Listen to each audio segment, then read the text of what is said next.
안녕하세요. 은혜샘 교회 성도 여러분, 최선종 목사입니다. 오늘은 고린도 전후서 어떻게 읽을 것인가 라는 주제를 가지고 간략하게 한번 살펴보도록 하겠습니다. 네 가지 과정을 통해서 살펴보려고 하는데요. 먼저는 고린도 지역의 특성을 살펴보려고 하고요. 두 번째로는 고린도 전후서를 바울이 왜 기록했는가에 대해서 간략하게 살펴보고, 다음으로는 고린도 전후서의 구조와 그리고 특징과 주제들을 살펴보는 것으로 진행하겠습니다.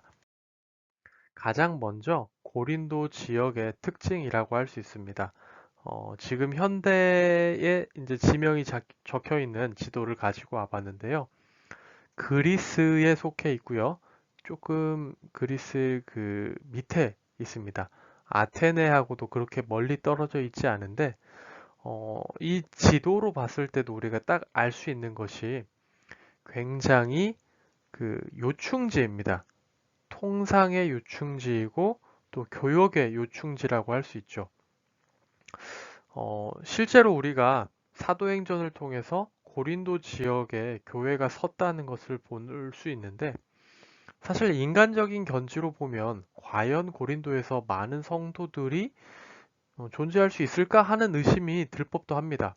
왜냐하면 이 고린도라는 도시는 예로부터 저속한 물질주의로 굉장히 이름이 높은 도시였기 때문이죠.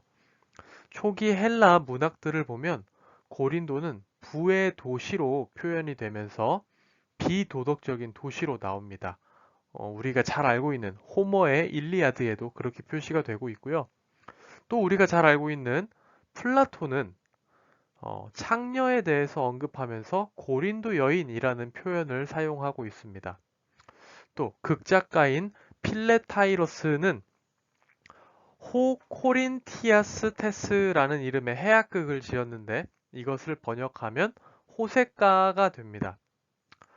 고린도 사람이라는 게 결국은 호색가랑 연결이 된다는 얘기죠.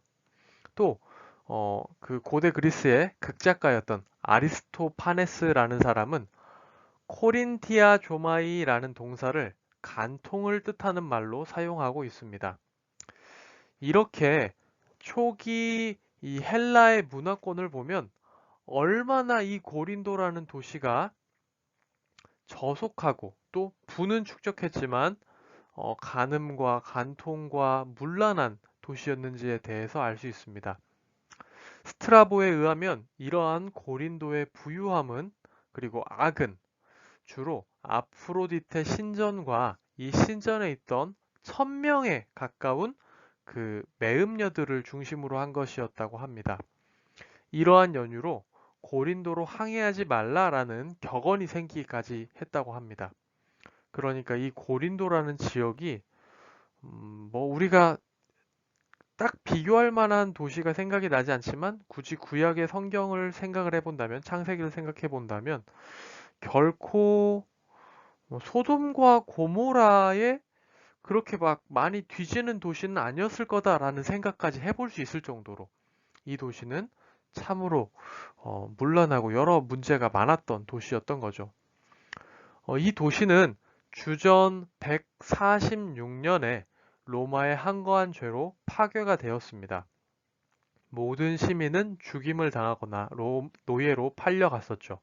약 100년 동안 폐허로 남아 있었지만, 이렇게 입지적으로 좋은 곳이 계속 버려져 있을 리는 없죠. 주전 46년도에 줄리어스 시저가 고린도를 로마의 식민지로 재건을 했습니다. 그리고 재건하게 된 지 20여 년 만에 주전 27년에는 아가야 지방의 행정 수도가 되었습니다. 분명히 바울이 방문했던 당시의 고린도는 새로 재건된 로마의 도시였지만, 여전히 이 도시에는 그 이전부터 이어졌던 음행과 간음, 그리고 부의 축적으로 인한 갈등과 악이 남아 있었죠. 우리가 고린도라는 이 특징인 이 지역에 대해서 좀 길게 제가 말씀을 드렸는데, 그만큼 이 고린도라는 지역이 일반 지역하고는 좀 다른 특수성이 있었다는 것을 우리가 좀 기억할 필요가 있기 때문입니다. 고린도 지역을 두 단어로 표현을 한다면 부, 그리고 음란 이렇게 표현을 해볼 수가 있겠습니다. 이런 지역에 세워진 교회를 통해 바울이 서신을 보낸 거죠. 이런 지역의 교회가 세워졌다는 것 자체가 하나님의 역사와 능력이 놀랍다는 뜻이 될 수도 있겠습니다. 고린도 전후서의 기록 목적을 살펴본다면 제가 짧게 두 줄로 정리를 해봤는데요. 먼저는 고린도 교회 안에 나타난 여러 문제들을 해결하기 위해서 바울은 고린도 전후서를 썼습니다. 또한 이 고린도 교회의 성도들로 하여금 성화의 삶을 실천하도록 권면하기 위해 이 고린도 전후서를 썼다고 할 수 있죠. 이 고린도 지역이 너무도 타락한 도시였기 때문에 여기서 성도로서 온전히 살아간다는 것은 정말 큰 도전이었을 것입니다. 실제로 이 타락한 도시에서 세워진 교회가 성령의 능력 가운데 세워졌지만 참 많은 문제가 있었음을 우리는 통독을 하면서 확인해 볼 수가 있죠. 네, 고린도전서 구조에 대해서 살펴보도록 하겠습니다. 1장 1절부터 1장 9절까지는 서문이라고 할 수 있습니다.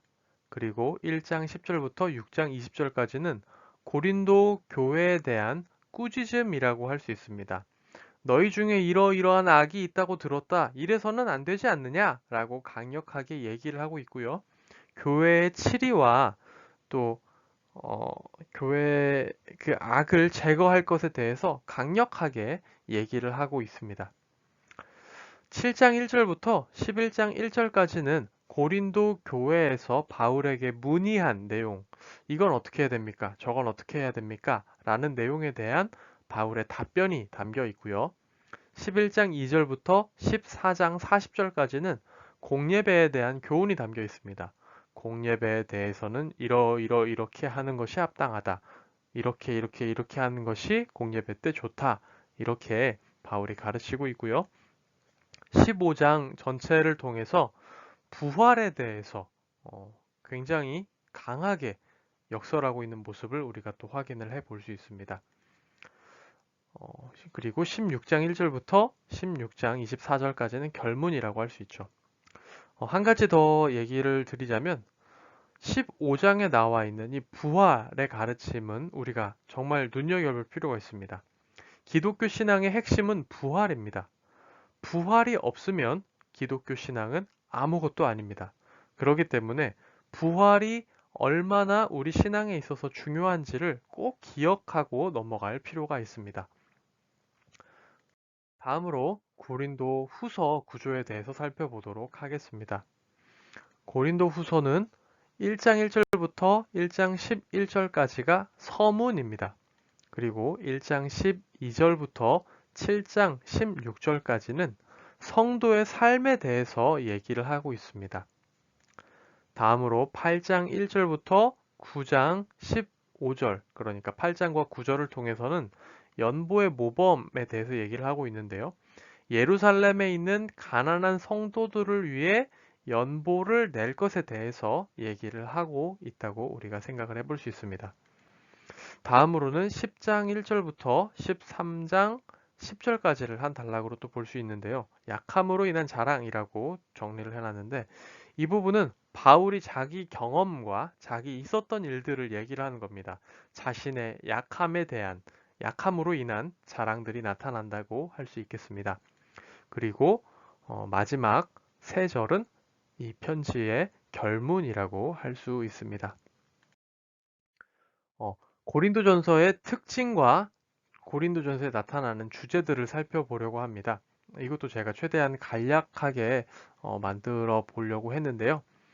먼저는 영원한 진리를 기반으로 실생활 속 문제들을 해결해 나간다라는 겁니다. 영원한 진리, 성경 말씀이죠. 하나님께서 우리에게 주신 그 계명과 말씀들을 기반으로 그것들을 가지고 살아가는 동안에 우리가 실제로 살아가는 동안에 마주하는 여러 문제들을 어떻게 해결해 나갈 것인가에 대해서 바울은 강력하게 얘기를 하나하나 짚어가고 있습니다. 그것들을 우리는 확인을 해 볼 수 있고요.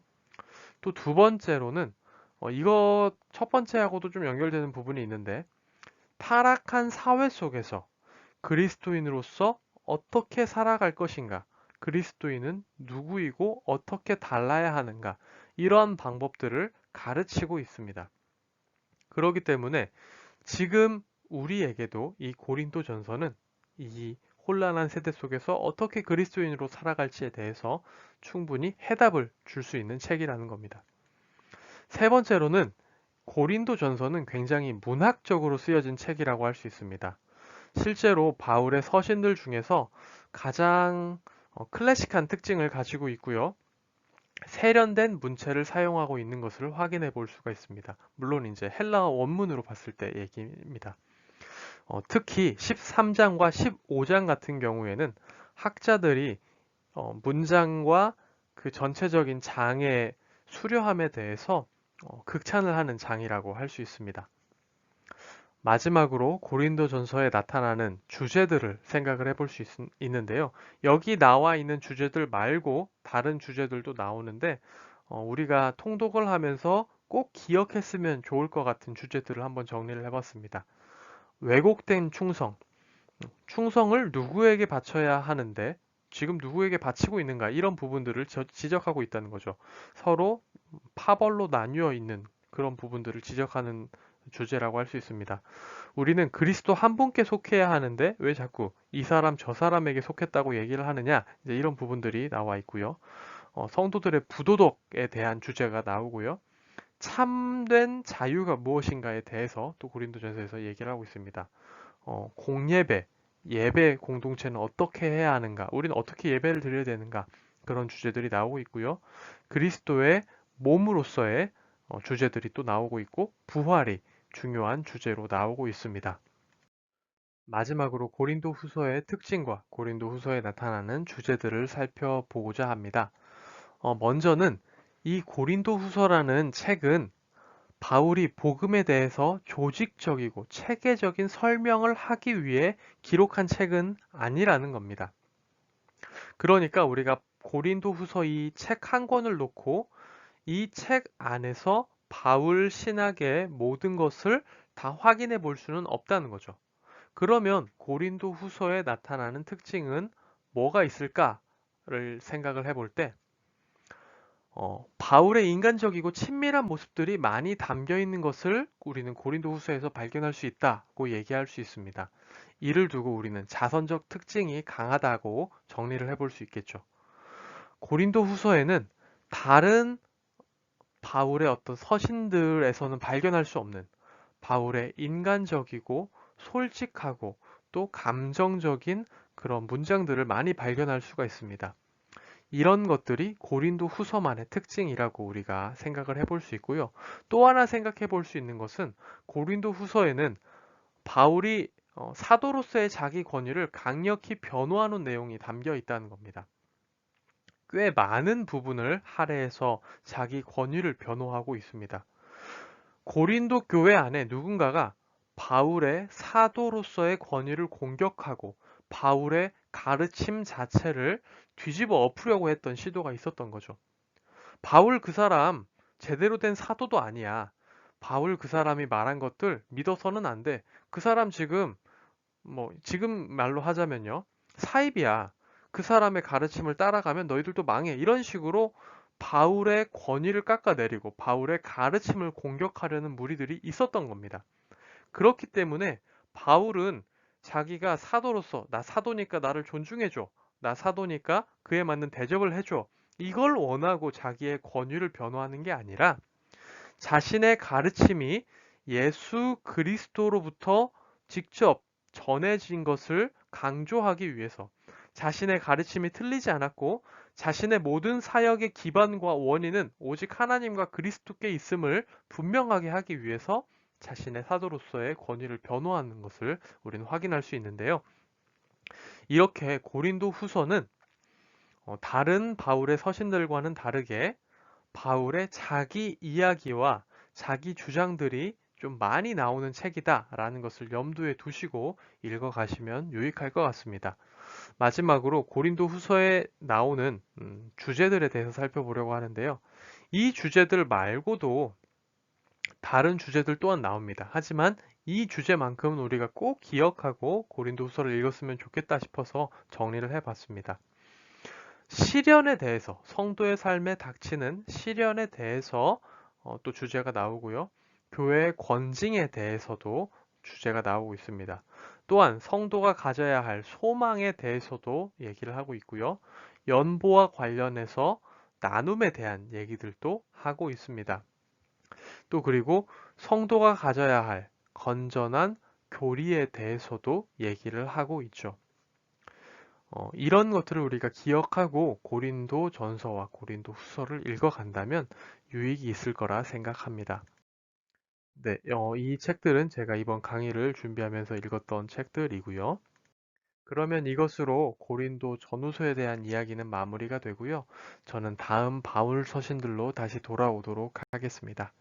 안녕히 계세요.